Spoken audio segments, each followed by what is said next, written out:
Jesse, Good afternoon. who's the foreboding horseman behind you on the wall? Oh, that is a scroll, a character named D, from an anime called Vampire Hunter D. Very old school anime manga. Gotcha. Just I really like the art style, and I actually got it signed by Awesome. one of the voice actors who was in uh, the film. So, Cool. how are you doing? Doing good. Staying busy. Real busy. Lots of stuff going on. That's Uh, terrific. yeah. So this should be. Yeah. We'll see what's. We'll see how today goes. See what's Yeah, it's happening. it's gonna be great. We've got the Zoom Pro account set up, so we're recording, and I definitely want to share this for the folks who aren't going to be able to make it. So that's a treasure to be able to kind of be able to share that, in the group. Yep. Gotcha. Yeah. Okay. I know Cameron's going to be joining us here in a little bit. I know he said he'll be running late. Yep. I thought we'd just kind of keep it. We can go kind of take it wherever you want to go, and I'm really Sure. interested to see, you know, uh, hear your perspective. And I've always wanted kind of. I talked to Cameron about this, and I've always wanted. We've always wanted to have kind of a forum to talk about mental health, and we were never quite sure how to like initiate that. So Yeah. this is like a great opportunity, and if you're open to you know uh, chatting a little more, um, sharing some stories, swapping some stories later on, um, that'd be really cool. I'd be interested to. Sure. Yeah, we'll go ahead and get started. You Let have me the start. floor. Let me start by saying one thing. First of all, I am not a licensed therapist. I just want to be 100% clear. Okay. Okay. I do something very, very similar to therapy, but it is not therapy. Okay. Okay. That being said, I was trained by one of the best couples and trauma therapists in the country, but I was trained from a coaching perspective, not from a therapy perspective. So my goal is more education and behavioral change, whereas often therapy is a deep dive into our childhood. You know, and not saying that that's a bad thing. There's a lot of stuff most of us can learn from our childhood, but that's not really like sort of the guts of my focus. My focus is however you got to today, what do you do with whatever baggage or trauma you brought with you, and how does it affect, as it pertains to today, how does it affect your art, how does it affect your career, how does it affect your motivation, or moving forward, or things of that nature. So that's kind of where I'm coming from, is a very more of like sort of a pragmatic and real world today approach, rather than the really deep dive into why I have all of these feelings, which is also important. It's just kind of not where I tend to sort of, put my energy. So just for the sake of clarity there. Okay. Yeah. Um, you want to give us a little bit on, if you want to elaborate on kind of your training there with coaching, but also kind of your background in music as an artist, as a Sure. producer, and then kind of dive off from there. Okay. Yeah. So the very long story, very short. My marriage nearly tanked about 10 years ago. My wife and I went to traditional therapy. It was a bloodbath. And then we stumbled upon someone who was trained in the system that I'm now trained in. And that system was so completely different than regular couples therapy. And I quit my other job and I went and got trained with that guy, got coaching certified, et cetera, et cetera. And it's why I do what I do, is because if we hadn't come across it, I would be divorced and still probably be in my old career. So it was a very transformational thing. For the sake of argument, if anyone's interested, the gentleman's name is Terry Real, or Terrence Real. He's very well known in the psychology circles. Really brilliant guy who just takes gigantic building blocks of psychology and packages them in ways that are very easy for everyone to understand. And so my job is sort of to pass some of those paradigms on, which we'll do a little bit of today. To just some stuff is just, it's so simple, but nobody ever taught us. So that's on a professional scale. That's what that is. I've been doing it about 10 years at this point. Mostly relationship work, but also like individual coaching and sort of helping people sort of find their path and their zen and their, confidence and what have you, things of that nature. Musically, I have been playing music since I was a teenager, like a lot of people. Played in bands in my teens, in my 20s, in my 30s. Went to recording school out of high school instead of college. Learned how to do recording engineering, got a gig at a place in Boston, worked there for about 10 years as a staff engineer / manager. And then just kind of kept it going on the side, for a while. And then just in the last couple of years, really dove back into it, sort of kind of whole hog, so doing producing and writing and recording and mixing and mastering and the whole 9 yards, so kind of, lifer. I've tried to get out of music a couple times. It didn't work. So I'm back in, and happy to be there. So that's kind of where I'm coming from. So to dive in, I want to start with probably one of my favorite Venn diagrams in the universe. All right. And I'm going to tell you what this is because I didn't want to write really tiny words. I'm also very old school in that instead of screen sharing and everything being boring, I just write with a Sharpie on a piece of paper. Okay. So we're going to keep this super simple. All right. So here's our Venn diagram, two intersecting circles. This one is absolute narcissism. This is crippling self-doubt. And the intersection of these two things is art. Absolute narcissism, crippling self-doubt, and art is the intersection. And I don't know if there's anyone I've ever met who is an artist who doesn't sway back and forth between I am the greatest musician or singer or producer in the history of Earth, and then 15 minutes later or 2 days later, you hear something come, a lot of people are talking about Kendrick Lamar right now. You hear something like that, and then you listen to your own stuff and you're like, everything I do is garbage. So understanding that the needle is going to go back and forth. And if you're on that crippling self-doubt, side, just take a breath, take a break, go for a walk, do something else. The needle will swing back. It's sort of the nature of things. So just to recognize that everybody goes through that. And it's okay to feel great about what you're doing. And it's sometimes you're going to feel horrible about it. And hopefully eventually you sort of find where the needle sort of settles and you go, I kind of know what I'm good at. I know what I'm not good at. And, you can survive without, wanting to kill yourself, in that respect. But that's one of my favorite diagrams. It's sort of just out on the side. But one of the things that I really want to talk about is sort of as we interact with other people, whether it's collaborators or music supervisors or, sync agents or managers or what have you.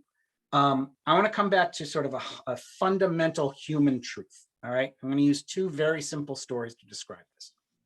Story number one, I'm wandering through the forest, picking berries, and I come across a grizzly bear. Okay. Now you can bet that my fight or flight response is going to kick in.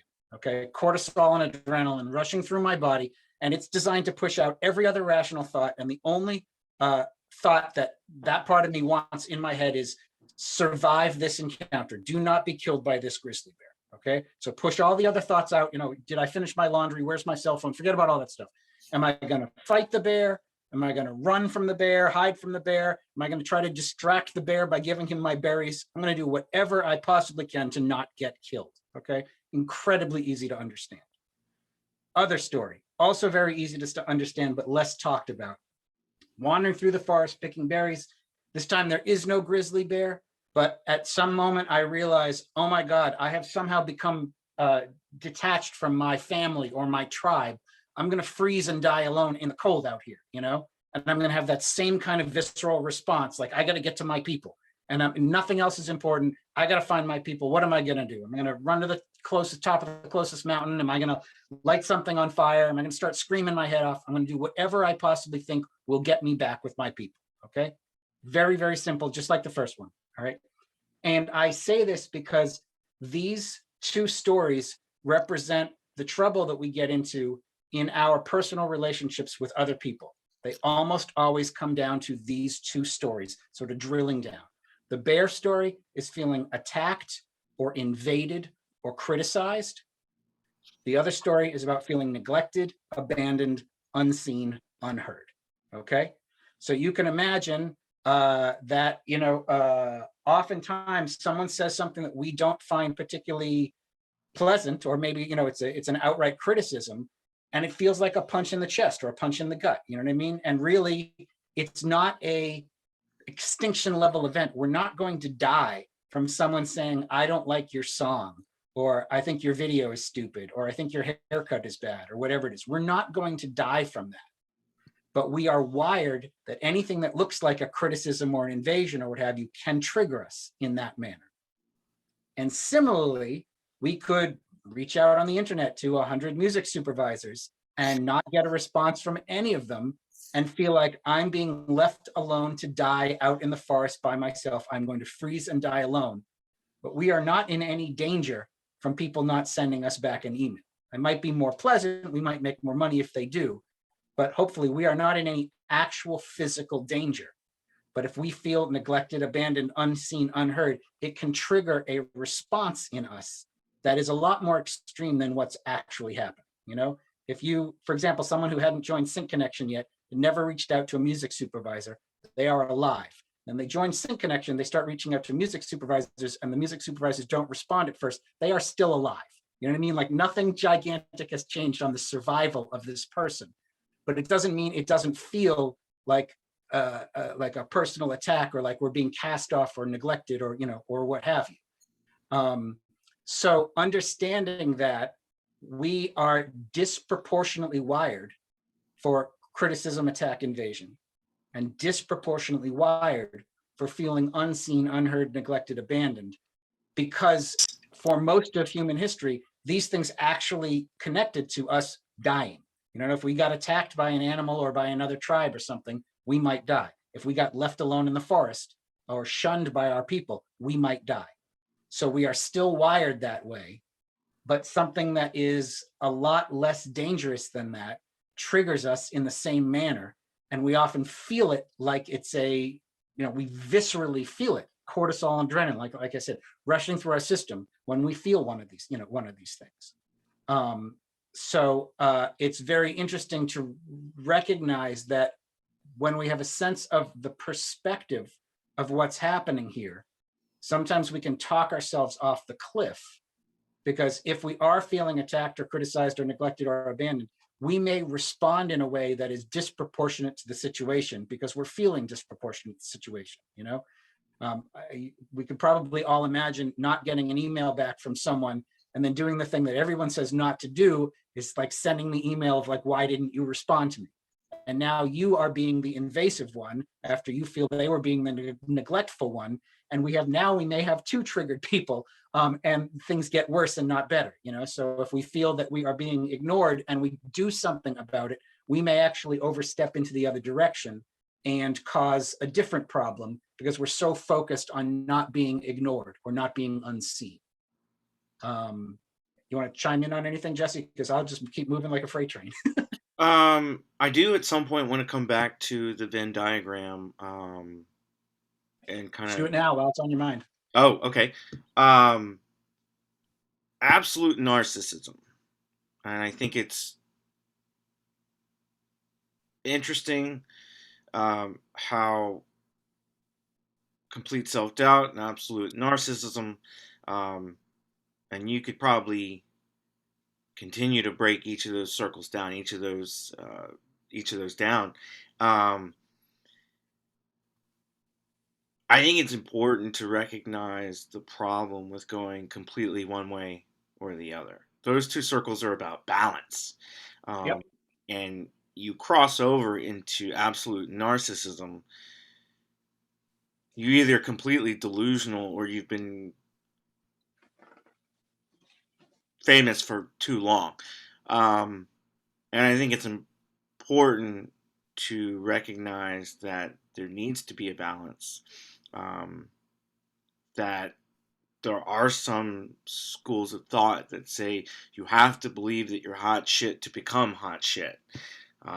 There are plenty of, especially pop artists, really any artist, but you see it a lot in pop music, where an artist has to believe that they are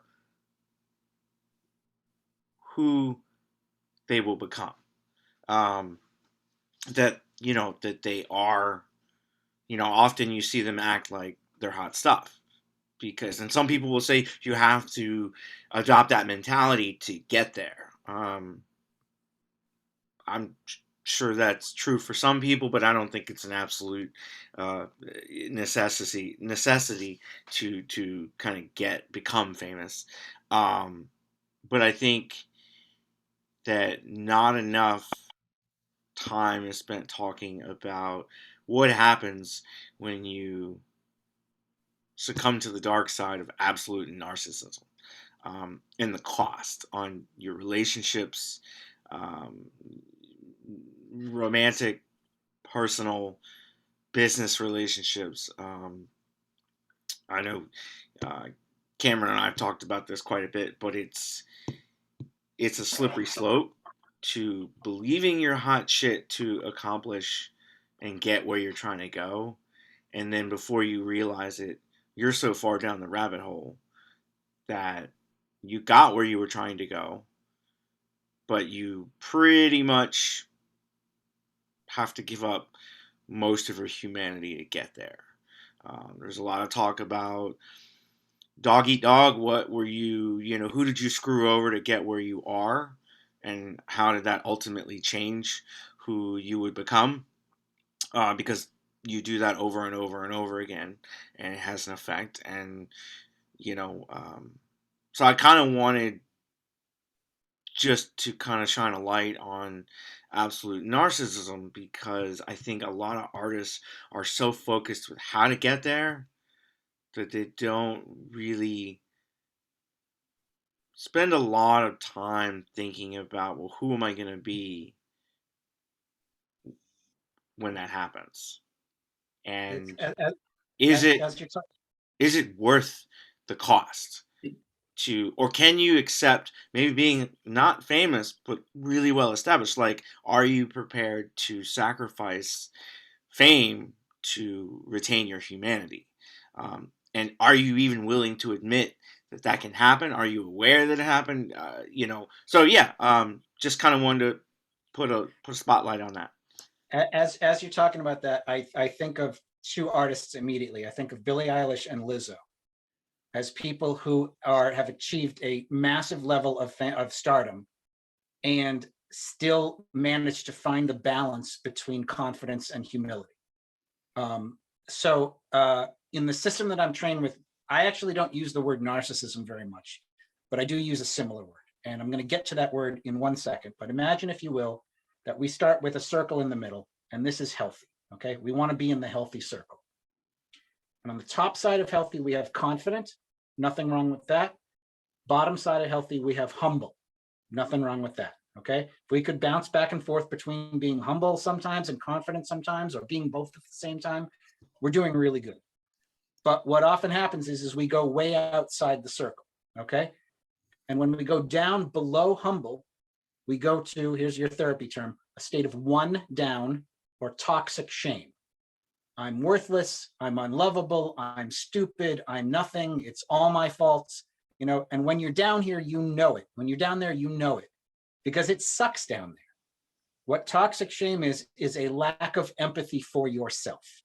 I do not have any empathy for myself. Someone might say something mean or cruel, and then internally we jump on the bandwagon. We beat ourselves up. Oh my God, they're right. I'm such a loser. I'm so stupid. I'm so whatever that may be. Okay. So toxic shame is not healthy. Lack of empathy for ourselves. All right. And a lot of traditional individual therapists do a good job of bringing people up from shame back into us, reconnecting with their sense of healthy self-esteem. Fantastic. That's a good thing that therapy definitely a good thing that therapy does. What traditional individual therapy does not have as good a track record with is bringing people down from the other extreme when we go past confidence, which is a state of one up, or grandiosity. That's the word I use instead of narcissism, grandiosity. And what is this? I'm right, you're wrong. My wants and needs are more important than your wants and needs. I don't have to play by the rules. I'm definitely not going to play by your rules. I don't have to be accountable to you or to anybody else. Grandiosity, one-up grandiosity, is not a lack of empathy for yourself. It's a false abundance of empathy for yourself and a lack of empathy for everyone around you. Okay. one of the big differences between grandiosity and shame, one up and one down, is that grandiosity does not inherently feel bad. It can be intoxicating. It feels good to be right. It feels good to always feel like the smart one or to get your way or what have you. Hopefully, if you're a decent person and someone calls you on your behavior, hey, Jesse, it's kind of miserable being around you when you're like this. Hopefully you come down from grandiosity, you feel some humility and you sort of settle back in. But what sometimes happens is you're up here, someone calls you on it, and you go internally, you're like, yeah, I am being a jerk. You go down and you feel sorry for yourself. You go, oh, I don't like this. This feels miserable. You go even higher into grandiosity. No, well, this is your fault, and you're a piece of garbage, and how dare you, and blah blah blah. And we get hyper defensive, and what have you, and we skip the middle.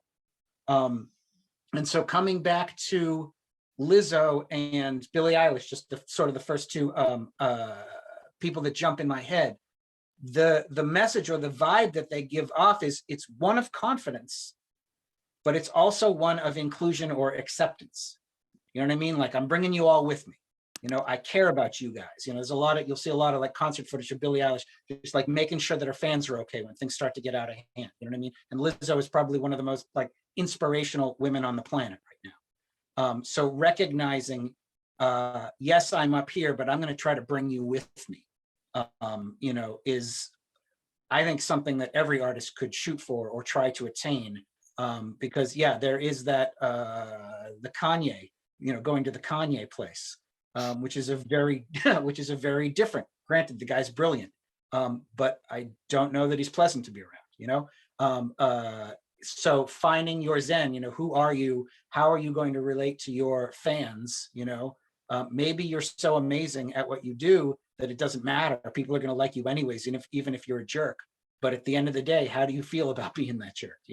So can you find that balance where you're like, I may be a great musician. It doesn't mean I'm a better person than everybody else, or maybe I'm not as good a musician as Kanye or Lizzo or what have you. Doesn't mean I'm a worse person or I have less value, and we can always learn, we can always get better.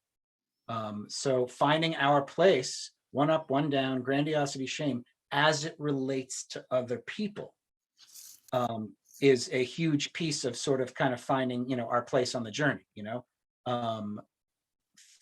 thoughts on that? Actually, does anyone else want to jump in? Oh, do we have people? Yeah, we have people. We have Todd and Cameron. Oh, hey guys. I didn't even see you there. How's it going? Yeah, I just thought we'd let someone see if Cameron or Todd has anything they want to interject. How long have you guys been here? For like the past 25 minutes. Oh, you're kidding me. Oh, wow. I had the wrong screen. I thought it was just me and Jesse having private time. No, that's perfect, though. That's perfect. Okay. It's like 5 minutes late.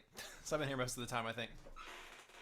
Yeah. No, I think it's interesting. I think these things are very interesting. I think I see like I don't know the psychological term for it, but I see like a particular person I know on Facebook who does all the things you probably shouldn't do.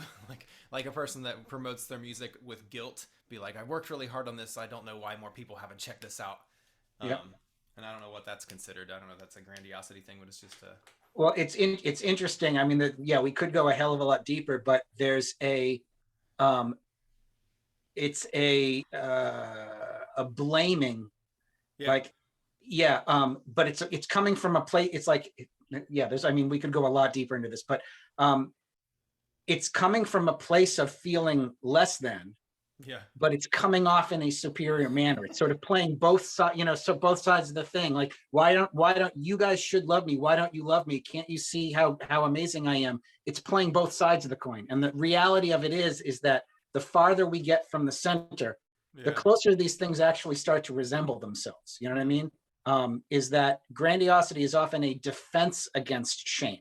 I don't want to feel bad about myself, so I'm going to puff myself up so you don't know that I have weaknesses, a statement, every bully is a victim, is something, you may hear people say, and it really is true. In order to feel like I need to be better than you, it's probably because on some level I feel that I'm not as good as you.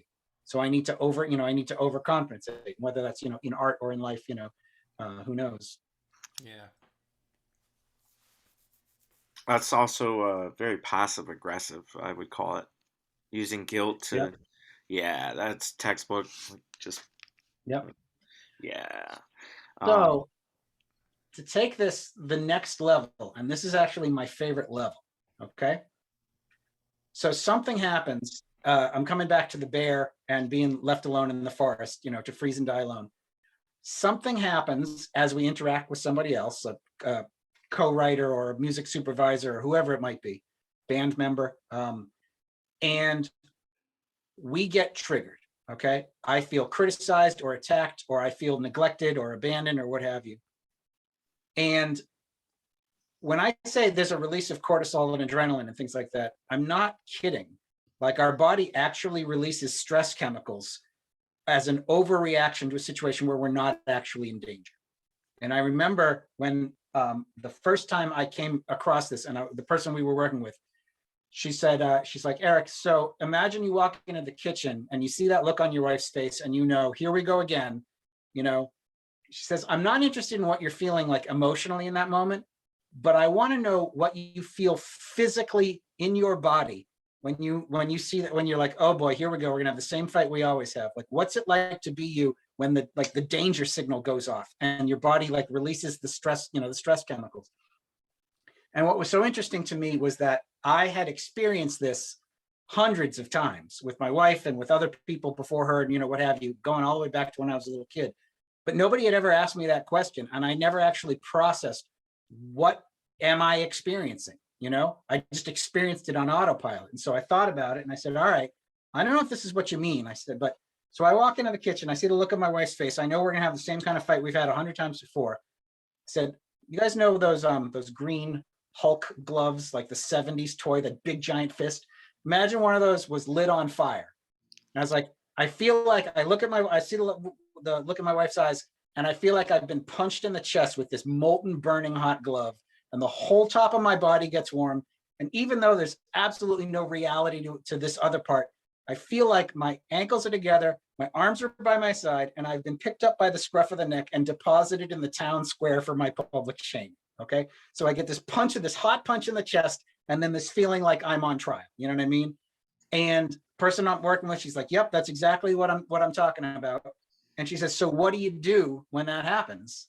And I said, oh, easy. I shut down, which is what I've done since I was a little kid. My mom would yell at me, I would shut down, and my mom would go off and yell at my sister or do something else, and I would I would be done with it. It's like I shut down. And she says, well, what if you didn't? And I had never asked myself that question in my entire life. Like when you feel the punch in the chest, Eric, what do? You shut down. Why would you do anything else? There's no other possible scenario that makes sense. The thing of it is that my wife and my mom are very different people. And if I shut down with my mom, she'd get bored of yelling at me. She'd go on and do the next thing. I shut down with my wife. She'd stay angry for like half an hour. So my strategy from being a little kid was a total loser strategy with my wife. But I kept doing it because I didn't know there was anything else to do. And so I'm going to bring this back to music. I remember last year, I submitted some songs to a couple different like music supervisor listening panels. We're on a big Zoom thing and they listen to the songs or what have you.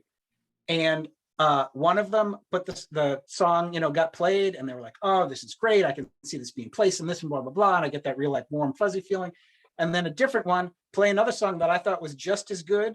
And for whatever reason, the supervisor's like, yeah, I'm not seeing this. I don't think this is good for sync. I think you should go rework the whole thing and blah, blah, blah.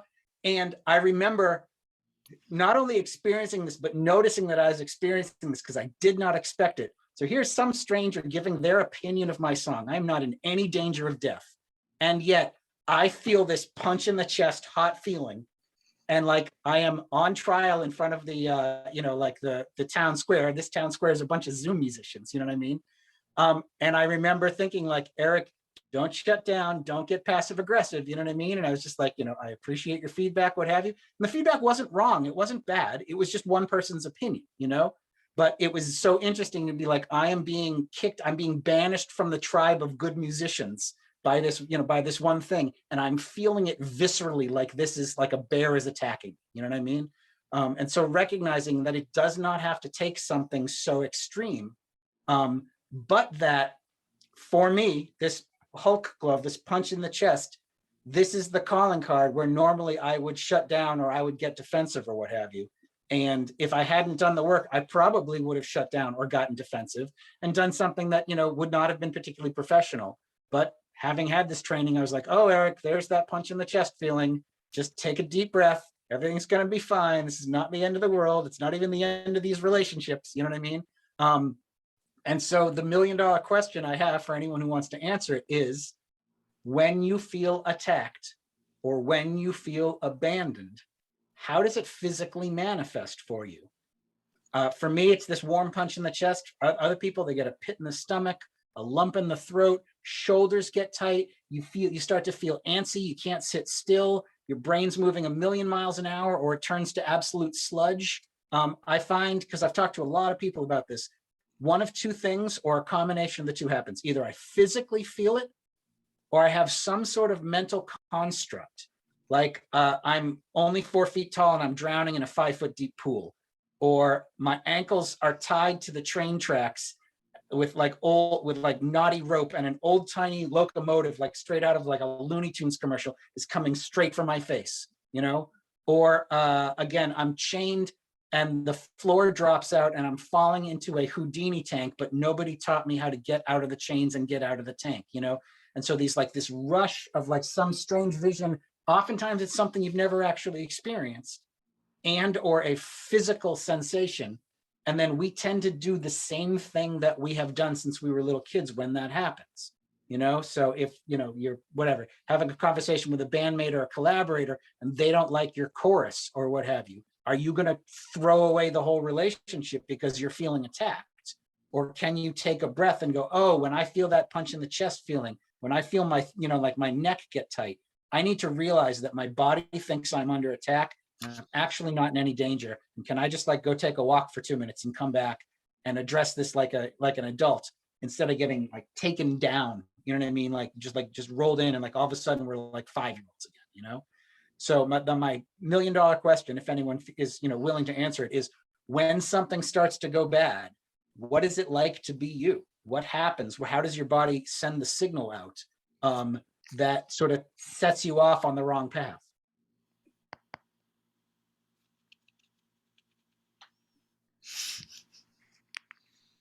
Didn't know this was going to be interactive, did you guys?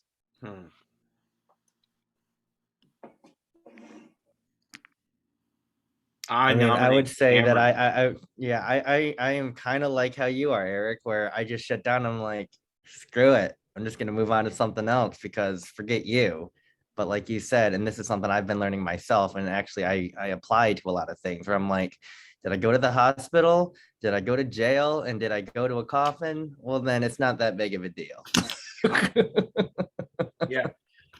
If you don't mind my asking the question, Cameron, right before you're sort of like, screw this, what's it like in that moment where where it's like things are starting to go bad and like your body is sending the signal that's like, just wash it, you know what I mean? Just walk away. How does that manifest? Do you physically feel it, or is it? Oh yeah, it's 100% a physical reaction. My gut drops, my chest gets raises, and my arms start shaking. So Gotcha. Yeah. And thanks for sharing.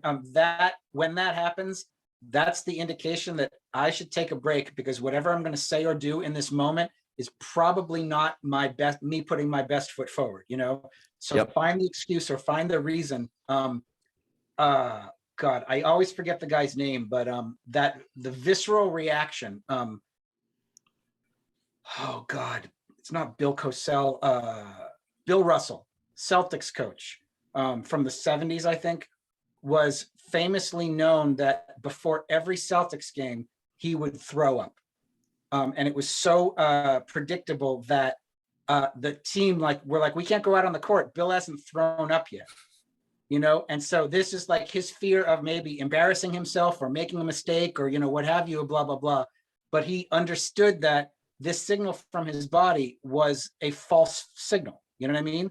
Like, I'm not in any danger, but I need to go through this and then I'll be okay. So instead of like going like, that's it, I'm not going to play, I'm going to go home and be sick by myself, he learned that, all right, I just have to throw up and then I'm going to be fine, And there are certain things like this where we're getting a signal. I had a client who had to retire her mother from her business. Her mother worked for her for 30 years or something like that. And she had to basically fire her mom because it was time. And she's like, every time I think of it, I get sick to my stomach and I chicken out. And I was like, how long have you been chickening out? She's like, well, it's been almost 2 years. I'm like, well, what if you knew that in order to get through that conversation, which is probably only about 5 minutes, what if you knew that you had to throw up first and then you could have the conversation and then it would be over? Recognizing that that feeling of throwing up is trying to protect you from an uncomfortable moment. But the uncomfortable moment is not going to kill you. You know what I mean? You've talked to mom here and there about retiring. She's going to retire at some point. You just got to get through the moment, And so she pushed through. And what happened? And 2 weeks later, they had a retirement party for mom, and it was in the rearview mirror after 2 weeks of avoiding it. 2 years of avoiding it. So recognizing that these are the kind of moments where I tend to do myself a discredit because I want to avoid something I felt when I was a little kid or something like that, and being able to sort of take a breath and, regroup maybe is the right word. As it relates to all of this in Sync Connection and music supervisors or what have you, there are some days where I'm super gung-ho to send a whole bunch of emails. And there are other days where I'm just like, I give myself permission to move this forward on the calendar. I'm not going to delete it, but I'm going to move this forward because I'm just not in the headspace right now. And rather than sit here and hate the process, I'm going to see if I can wake up tomorrow and be in a better headspace and, write these 10 emails or, whatever it's going to be. That sensation is trying to protect us from something, but it's often not actually protecting us. You know what I mean? Protecting me from getting a rejection is also preventing me from getting a placement. So realizing that, there's sort of this kind of two sides to the coin. Todd and or Jesse, was one of you going to jump in as Cameron started talking? Am I unmuted? Yeah. I was thinking about it. I think when I get real defensive, certain things start to happen. I kind of shut down, get angry, and my brain turns to mush. Yep. So where I don't have any good comebacks. The comebacks all come back to me 4 hours later or something like that. But it's cool to think of it like that as a fight or flight reaction, as opposed to a very complex thing. It's a cool mindset to get into. I'm actually yeah, I'll stop there. Okay. That's all I want to say, I guess. Yeah, so it's very interesting. You can go ahead, Jesse. I'm kind of the same way. I get into me versus them, doing battle, engage, that's really the simplest way to say it. It's just kind of becomes everyone else against me. So it's pretty easy to go down a dark hole there. The thing is it's hard to be aware of it when it's happening sometimes, but at the same time, the amount of energy that is required to, I'd say there are similarities between the amount of energy it takes to hate and dislike and be pissed off at someone and also go down that rabbit hole of it's me versus everyone. Those can be very similar, but the amount of energy that is required is if you want to talk about time management, just purely from a time management perspective, it's a complete waste of time because it requires so much energy that it's almost always counterproductive. So yeah. Yeah, I'm glad you described it that way. The reason I bring up sort of the physical piece of it is that if I get I have this punch in the stomach sensation.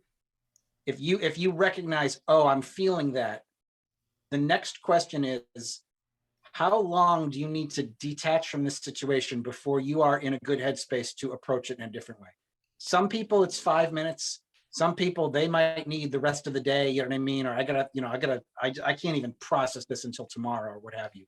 But if you know it's going to take me, 3 hours to calm myself down, don't try to do that thing for the next 3 hours. Just take a break, take some space. And one other thing I'll throw out there, especially if it's a relationship that you have, close relationship, like a bandmate or a collaborator, what have you, and things start to get heated. If you're going to walk away, tell them that you are coming back. Okay. Hey, I can't do this right now, but I'll talk to you tomorrow. And the reason I say that is that walking out on someone triggers abandonment for a lot of people. So maybe they were criticizing you, or they being sort of invasive or what have you, and you've had enough of it, and you walk out. And now they're like, oh my God, is Todd leaving the band, or whatever's happening? And now they're freaking out because you're, like putting their dream at risk or what have you. And so it escalates. So if you do have to escalate, if you do have to exit the situation, and it's with someone that you do care about and you do want to maintain the relationship, just tell them, dude, I need to take a break. I'll talk to you in a couple hours, or I'll talk to you tomorrow. And the reason I say this is because there's responsible distance taking and irresponsible distance taking. What most of us do is irresponsible. We just walk out, which is essentially like dad coming in and saying, son, I'm going on a business trip, and just walking out the door. And his kid's like, is dad coming home tomorrow? Is dad coming home Wednesday? Is dad ever coming home? Does dad even love me? And it triggers that abandonment. Whereas if dad comes in and says, son, I'm going on a business trip. I love you very much. And I will be home on Thursday at 6 o'clock and we will have dinner together.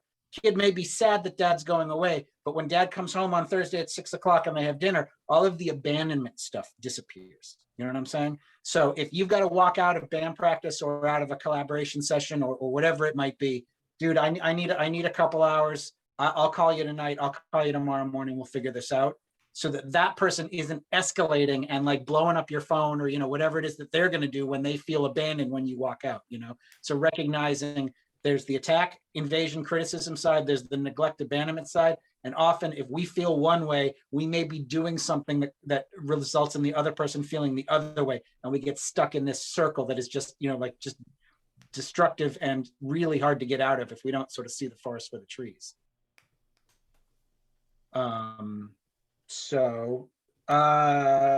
Yeah. One other thing, and I thought I had something with me. I don't. That's okay. Imagine, if you will, we start with healthy in the center again. We want to be in the healthy circle. And on one side of healthy, we have open and friendly. On the other side, we have cautious or reserved. Sometimes it makes sense to be a little more accessible. Sometimes you want to sort of take a look at, assess the situation, what have you. And if we could stay in this range, we'd be doing pretty good, but we tend to go way outside the lines in our relationships with other people. And I'm gonna relate this specifically to like email outreach. Okay. Is that, and you'll see how it ties into sort of one up, one down, grandiosity and shame. So open and friendly, maybe I send, an email and then wait ages for a response. Okay. But maybe the other person's busy. I'm not going to get the response. So I want to reach out more. I'm going to reach out again, and maybe if I'm sort of following the system, I'm reaching out once every couple weeks, and it's a very, pleasant and respectful and benign, email or what have you. But the thing of it is that we do not know how much this other person likes to be pursued or chased. Do they like getting an email every 3 weeks, or do they feel that that's too much and it's invasive when we get over here? Or is that absolutely fine? You could send them an email every week. You don't know because you don't know the person, And so we find this balance between, am I being too invasive? Am I pursuing the other person too much to the point where it's going to piss them off and feel like an invasion? Or am I so afraid of invading them that I'm actually not reaching out enough, and I'm giving them more space than they need, and I'm actually doing myself a disservice because I'm worried about pissing somebody off, so I'm not going to reach out at all, or I'm barely going to reach out. I'm going to reach out once every 6 months, which may not be enough to sort of be, the blip on the radar that we want to be. And the thing of it is that we are all somewhere on this thing. Some of us are more okay with being very open and connected. The word in therapy is boundaryless. We're like, hey, I don't mind that there's no boundaries between us. Hey, Petra, I don't mind that there's no boundaries between us because I really like being connected. But then the next person might be like, hey, I need my privacy. I need you to respect my office hours or my email, my email etiquette or what have you. And so finding that balance is something that we have to figure out with every different person that we interact with. And it's probably, it's the reason for a lot of the rules that Cameron and Jesse talk about the sort of the established industry norm of, reach out politely once every 3 to 6 weeks as being something that is not too invasive, but also not too, withdrawn. You're trying to find the balance. And a lot of people hate selling themselves. So just the fact that we're even reaching out is emotionally exhausting. So sort of trying to find the balance between those two things is the other thing. And underneath it, I'll just sort of give you the one level of therapy underneath it. On the boundaryless or invasive side, people who like to be connected are often afraid that the connection isn't going to be strong enough. You know what I mean? Like, I'm going to reach out, but I'm always going to want more. Like, you're always going to keep me at arm's length. And the people on the other side who are more reserved may be afraid that the connection is going to be too intense or too invasive. I'm always going to be trying to push you away. And we don't know, the supervisor or whoever it is that we're talking about, we don't know which side of the fence they're on until we start to get to know them, and sort of get their communication style, as far as whether there's someone who is very easy to connect to and likes connecting to people, or someone who really wants to keep you at arm's length. And I've experienced both. I've sent emails and gotten responses literally back like within a minute, from a music supervisor. And we've had a little conversation back and forth. Wow, that's great. And then other people where it took 4 months to even see that they listened to a playlist, you know what I mean? And no responses whatsoever, but yes, they did listen to the music, so take that information as you will and figure out how you want to play the game, and recognize that you can push too far, which may be invasive to them. You can also not push far enough, which is almost, you might as well not even try. And so finding the balance, I'm going to tie this back, that my wants and needs and this other person's wants and needs are both important. So my desire to get my music out there and their desire to be treated with respect or what have you, we've got to find sort of that balance, that works for everybody. So again, I come back to sort of what Cameron and Jesse have said a number of times about 3 to 5 or 3 to 6 weeks, reaching out with a pleasant and respectful email is a reasonable way to stay in the middle. It's not guaranteed, but it's a reasonable way to stay in the middle. Yeah. So I don't know if people have thoughts or anything. That's kind of the chunk of information I had in my mind to get through today. But if there's anything anyone wants to talk about, I'm more than willing to keep going. I would expand on what you were just saying, Eric, in terms of like reaching out politely, and like how me and Jesse always talk about it, like do it like professionally, lighthearted in a sense. But I also think that's why it's important that you make your pitch so personal in a sense, where it's like, hey, you're a real person. I understand that you're a real person. You're not just a way to get to where I want to get to. And then I feel like even with your response and follow-ups, it's even easier, because it's just like I do like with Petra, with you sometimes, with other people. It's just like, I just write text to them. Hey, you're awesome. Just want to let you know that. It's a little, hey, not really trying here, but just want to let you know I'm still around. I still notice you, tiny little things here and there. I mean, obviously you'd be different with music supervisors and other people like that, but just a little simple thing, just reminding yourself, hey, this is a real person. Let me just look at them as a real person. Yep. Yeah. Another thing that you were even mentioning too, Eric, I was thinking about my other job being a food server, dealing with rejection and acceptance in a sense. And then thinking on the fly, understanding, also knowing what you're getting into, because that's a lot of serving as well. Part of the reason why I like serving and working in the music industry, because you learn how to deal with your emotions on the fly. And you also can't just walk away for a day on a table. So I think to expand on what you were saying too, something that my boss at the other job was even mentioning to me when I got really frustrated, because table was just really putting me down a lot, where he was like, well, are you a bad server? Is what they're saying true? And it's like, well, no. It's like, then why are you letting that get to you? So it's kind of one of those things where you have to recognize who you are with that confidence, like you were originally saying at the beginning. Also the humility though with that as well, because you can't go into something just being like, all right, I know this person already is going to probably treat me like trash, so I'm just going to be above and beyond. But then you don't want your hubris to get involved with that either, or that can sometimes come out of, come out from that. So just remembering and then relating it just to other industries as well, like all of this really does have a lot of good meaning behind it for, communicating in general, which is, I believe, why me and Jesse very much harp on relationships and communication very much. Mhm. Yeah. Those are my 2 cents. That was it. I think, let's say you're a person, not me, of course, who swims in the self-doubt part of the Venn diagram most of the time. How do you like veer over to the other side? Okay. So, all right, let's open one more can of worms. Hypothetical person, obviously. Of course, yeah. So, imagine, if you will, that I'll use the soda can. This is the esteem cup. Okay. Yeah. I'm going to fill this up with different types of esteem. All right. So the bottom third of this cup, I'm going to fill with what I have. Okay. And at first people might say, oh, that's kind of superficial. But the reality of it is, hey, if I have a nice car and a beautiful wife, and I've got my 2 dogs, and I've got a nice house and a 401k and health insurance, whatever, I'm going to feel pretty good about that. Okay. So yes, it may be sort of superficial, but it doesn't mean that it doesn't give us sort of a sense of calm, or a sense of, maybe stature a little bit. And then the next part of the can, I'm going to fill with performance-based esteem. I'm a really good musician. I'm an excellent tennis player. I'm a good dad. I'm a good friend, whatever it might be. Okay. Mm-hmm. This is huge in our culture and in a lot of cultures across the planet, that what I can do connects with my value as a person. Okay. And there's nothing wrong with feeling good about what you have accomplished. You know what I mean? I am a good musician. I am a good tennis player, whatever it might be.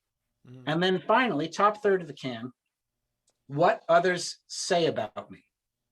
Oh, he's really smart. She's really pretty. I love him or her, blah, blah, blah.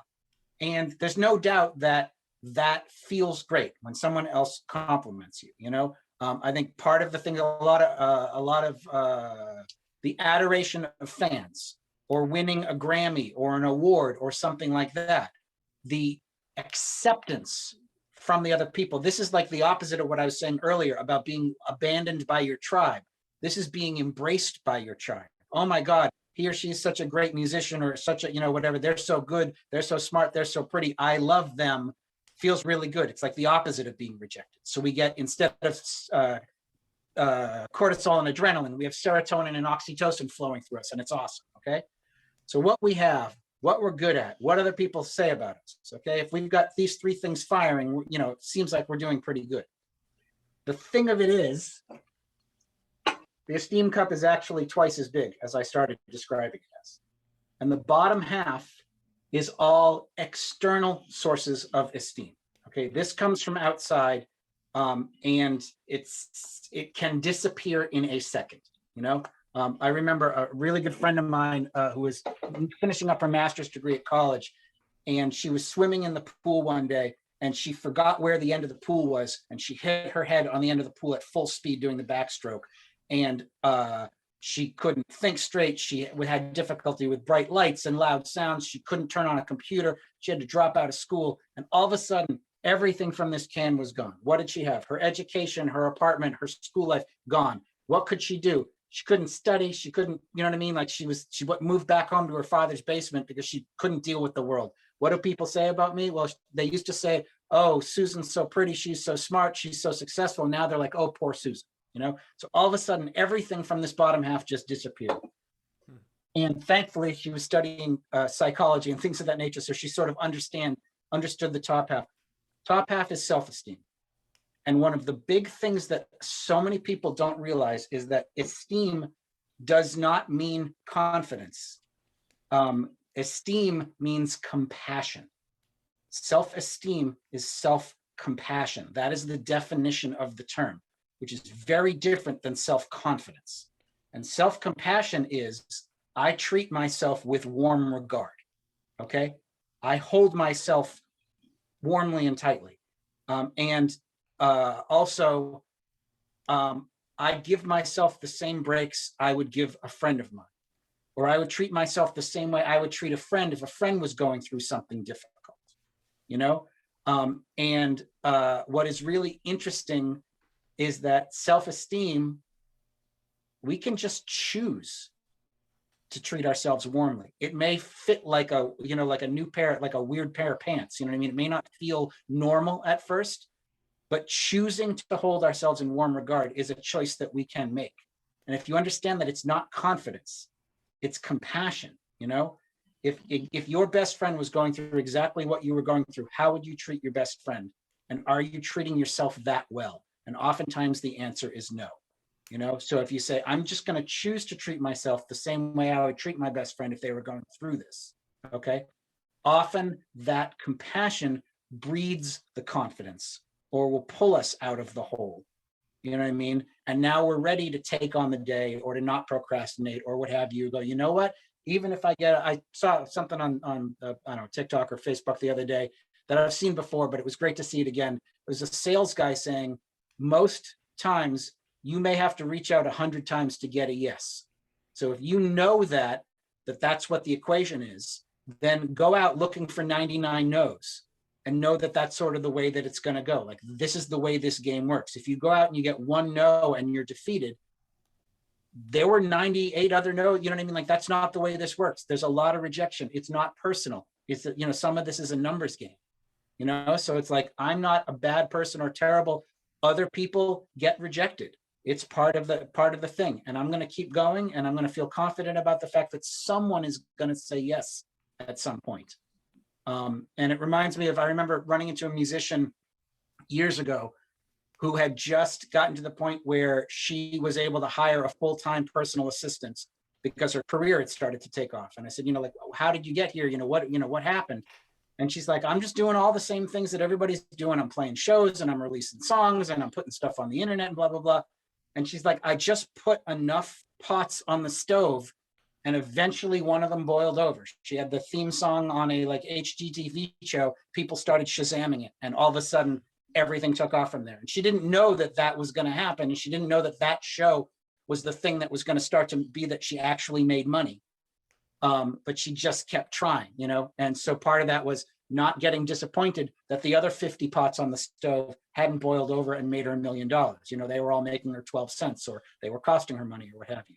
You know, so recognizing, you know, that like, I'm going to fail, you know, at certain things aren't going to work out, and I'm just going to keep trying. And that, what would I say to my friend who keeps trying?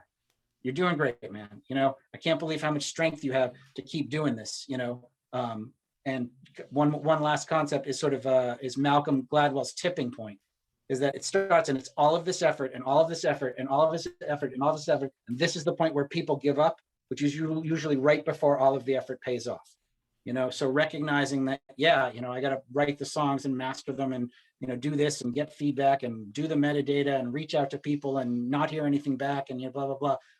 I just had a music supervisor who I sent stuff to maybe 6 months ago. I just saw on Disco, they opened the playlist. You know, fantastic. You know, I don't know if anything will come of it, but like, there you go. You know, I could have written that off and been like, F this, I'm never sending anything to a supervisor anymore. Took them 6 months to open that email. All right, I'll take it. You know, we'll see what happens. You know, we'll see what happens next. And if nothing happens, we'll just send another email to another supervisor. You know, it's all good.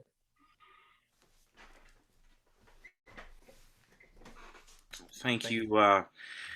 Wanted to kind of elaborate on what you were saying, and to answer your question, Todd, the whole self-doubt. I think the best piece of advice, or a good piece of advice, take breaks.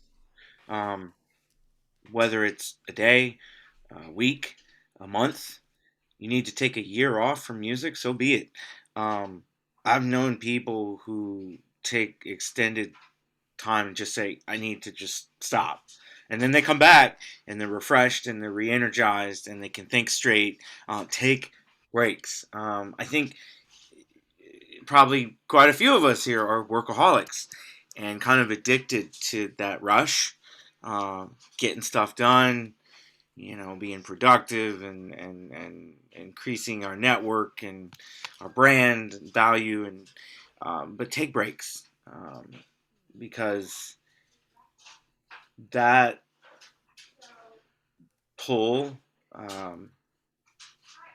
can be magnetic to that pull towards being productive and work and hustle and doing deals and shaking hands and networking, and it's all a rush. It's all the adrenaline rush, and it's really important to take breaks. I think it's also very important to be honest with yourself. And Patriot just joined a little while ago, so I kind of wanted to circle back. Who will you be when you get where you want to go? You surround yourself with people who can break through the hard shell that often forms when you do get to that kind of destination of, oh, I made it. I make X amount of money a year off of music, and I have this many followers, and I'm famous or iconic or whatever. Like, who will you be? Is there anyone left around you who will tell you the truth? Are you a person who will listen? And will you care about what you had to do to get there? Because if you don't take breaks, if you don't recharge mentally,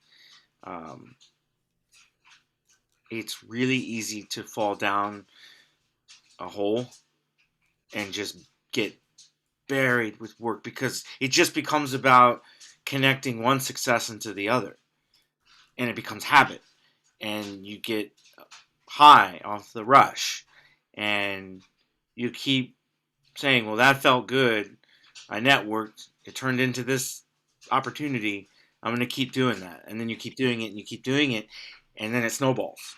And then very quickly, in less than 2 years,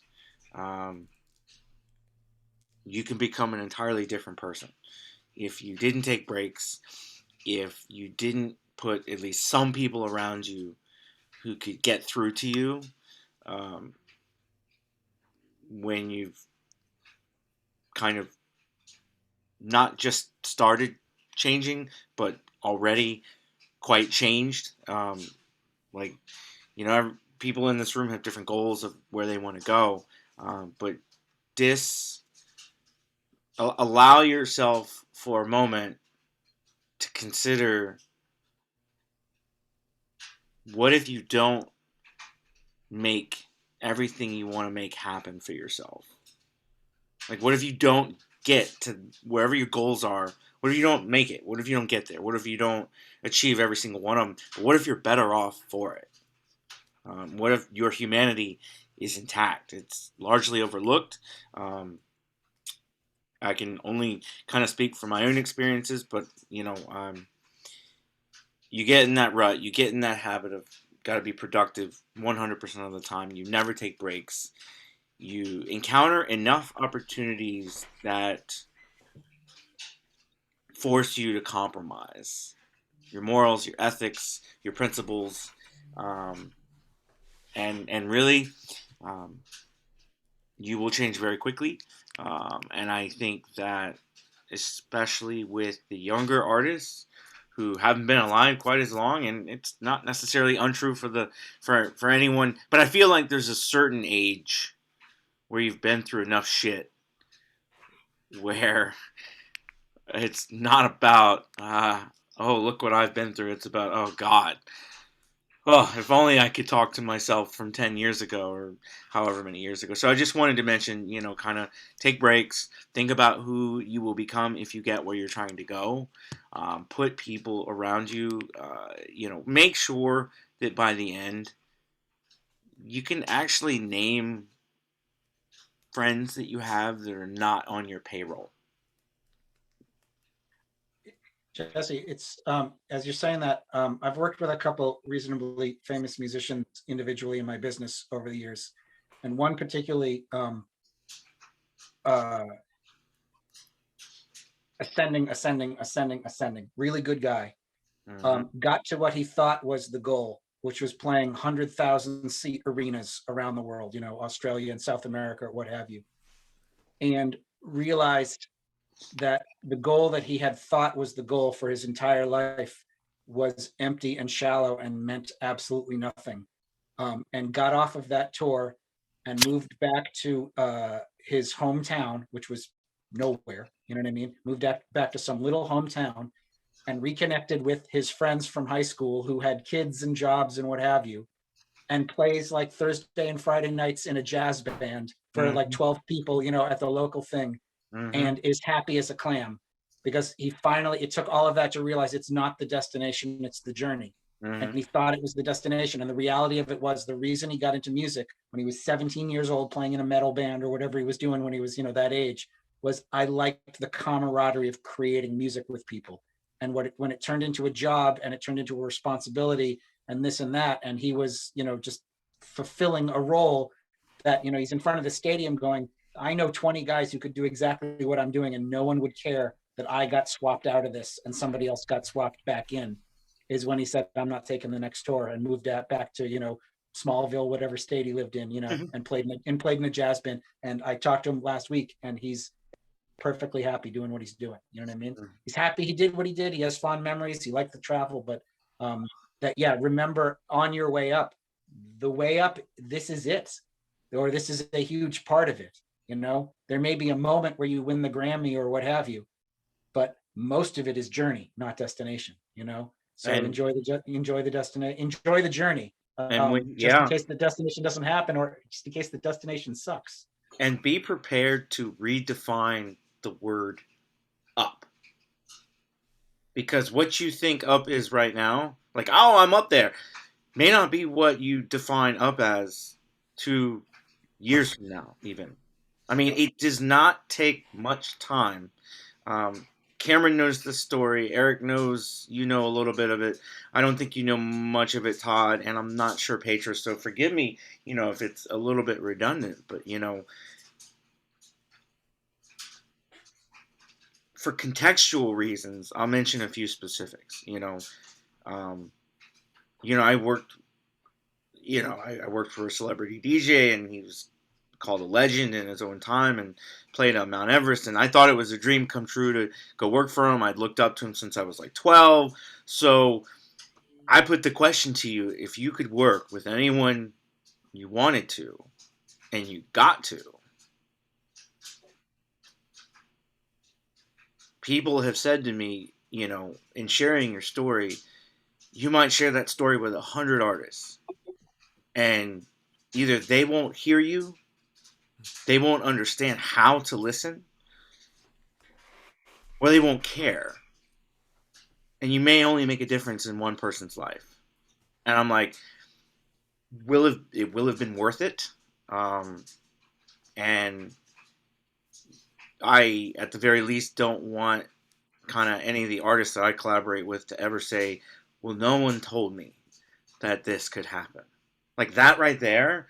Like if someone's like, what's your objective for kind of, going to Hollywood and kind of sharing your little, my resume bullet points of, oh, I worked for this person and it was, helped with a tour and stuff like that, and got to work for a celebrity, and I learned a lot. But most of what I learned you learn some technical stuff, but more of what you learn is about God, and like it takes.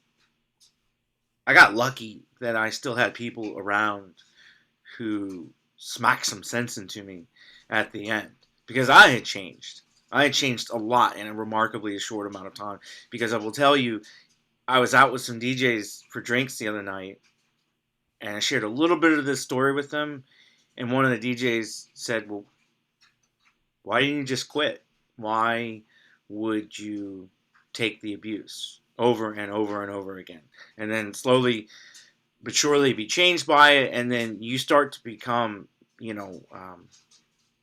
that you're the worst version of yourself. And and it's easy to say that. It's easy to say, well, why didn't you just quit? But picture anyone you could work with, and whoever that is, if you got to work with them, you'd more than likely be willing to make certain compromises. There is a line, and everyone that is at a different place for everyone. But start thinking, like, I don't know how much, people really spend time thinking about this, but start thinking now about some of your soft and hard limits, and that in combination with keeping people around you who can tell it to you straight, who you still listen to, who can smack some sense into you, who before the very end, when you really slip down that hole, because it happens to a lot of people. It happens to so many people, and you never hear about it, because it's either incredibly painful for them to talk about, it doesn't represent it represents trauma, or a lot of times it just comes off as preachy and whiny. And so it's very difficult to tell people and share that with them, for those reasons. But just, take breaks, take into consideration what Eric was saying about, like, when you feel like alienated, pressured, ganged up on, that punch in the gut, how do you react? How do you respond? But just be aware that the more you do to get where you're trying to go, because it's going to require, it almost always requires compromise and sacrifice. Just think about your relationships. Think about whether they're deteriorating over time, who you're becoming, and it's incredibly hard to see it when it's happening.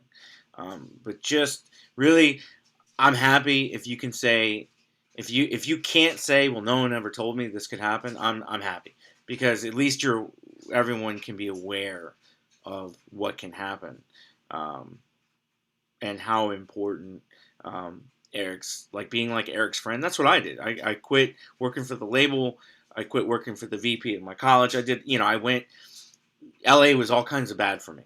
It was just, I was working for sharks and narcissists and people who got that way by taking advantage of other people over and over and over. And when you work for people like that, you will probably, dare I say, probably become like that, because your whole world becomes about success, hustle, opportunities, networking. And if you do not take breaks, if you do not recharge, if you do not step outside, your bubble, and remember, there's three kinds of knowledge. There's what you know, what you don't know, and the real gut punch is what you don't know that you don't know. And that's the ball game right there. Is there's just stuff you've never even thought about, that when you get punched in the gut, it's just really helpful. When I moved out to LA, there was nobody telling me, well, it would have been helpful to talk to someone who'd gone and worked for this person or that person, or maybe they toured, or, maybe they encountered, millions of followers on social, media and went viral. Like, just anyone who's been there, done that, like, take time to listen to those people, because most won't talk about it. A lot of I think it's also like with what you're saying, Jesse and Eric, what you've also mentioned. I think it's a good thing to also keep in mind too, that you can redefine your destination. Yeah. Because I know it's that, especially like with me, I know from Jesse's story as well. Like, he and I both started, we wanted to be artists. And I feel like, especially when you're younger, that is the way that you really just kind of conceive being in the music industry, is like, oh, I have to be an artist. I need to sell out, and I need to get a Grammy, and that's me being in the industry. But I think also as you become more wrapped up in the entertainment industry, you start understanding other roles, other positions that are played within the industry as well, which then goes to the example of even just me and Jesse again, where wanting to be an artist, now we're not even being artists anymore. We are working on the back end of the music industry, but something that fits for our mold a little bit better, our personality and who we are, what defines who we are as a person. I think that it's okay to, as you progress forward, to understand that about yourself, where sometimes maybe even the rejection isn't even rejection, it's just opening another door that you never saw there. And maybe that is a direction that you're going in. So it is okay, like I said, to change your destination. But like you have said, Eric, it's about the journey that you're on, because you're not going to understand what the destination for yourself really is unless you really understand what your journey is like going forward. Absolutely. Yeah. Absolutely. Yeah. Love it. Does anyone have any questions? No questions. If I may, Jesse, my only question, when are you going to post this recording? That's a good question. Soon. Later? Soon Awesome. and later. No, as soon as I can. I will certainly post this one before any of the others we've done, which I am far behind in posting. Now that we've gotten this whole recording issue hopefully solved, that was the thing with the other interviews we had done, was there were some issues with the recording. The audio quality was suffering a bit. For whatever reason, but so hopefully that's all in the past, and it just depends. Like I'll just have to see how long it takes to upload it. But good question. I don't know, but soon. Hopefully within the week, I would think. Best case scenario, a couple days, but yeah, I just have to see how Cool. long, like how long it takes to upload. So, I want to thank you for taking the time, Eric, to chat and stay in contact and communicate. Appreciate that. I just want to mention to everyone, maybe you've seen the post. I'm doing Q&As Wednesday nights from 9:30 Eastern to 11. Eric, it was Fridays, but I know, Eric, you're more available on Wednesdays, right? Yeah, I mean, if it's in the evening, I can make anything happen in the evening. During the days, Fridays are hard, but okay. Yeah. And then I'm doing like Q&A, so like on tutorials, and like if you want to talk about metadata, there's a couple updates to metadata I've been seeing on some of the message boards. Vocab, anything anybody wants to go over in terms of technical knowledge on outreach, anything you want to cover, that will be a good, I'll be covering those topics. And then I'll be doing that from what I think, forget what time it's like 11 or 12 Eastern. It's up on the it's up on Sync Connection, but just remember Wednesday nights and Friday during the day I'm available if anybody needs anything. Yeah, and thanks for submitting to that search, Eric. I did download the song, and so we will see. Awesome, thank you. Yeah. Cool. Well, if there are no questions, is there anything anybody wants to say?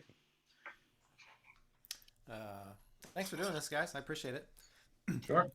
I think the workaholic thing made me think about like my parents just went to their 9 to 5 jobs, which they hated. But when that job was over every day, they would just chill. My dad would drink beers, my mom would hang out or whatever. So it's like a weird psychological thing where I get to do what I love for a living, but I'm gonna do it all the time. You know what I mean? Like I'll be up at 11 o'clock at night, emailing, watching TV. Like what the hell am I doing? Why can't I just sit down when when the workday is over? It's like it makes it this weird flexible thing that you just never turn off. It's not healthy. Yeah. Cool. Appreciate you tuning in, Petra and Todd and Cameron and Eric, for being here and sharing some knowledge, dropping some knowledge, dropping the mic. But yeah, awesome. Well, thank you, everyone, and we will talk later. I'll catch you on the flip side. Sounds good. All right. See you later, everybody. Have a good one, everyone. Thank you.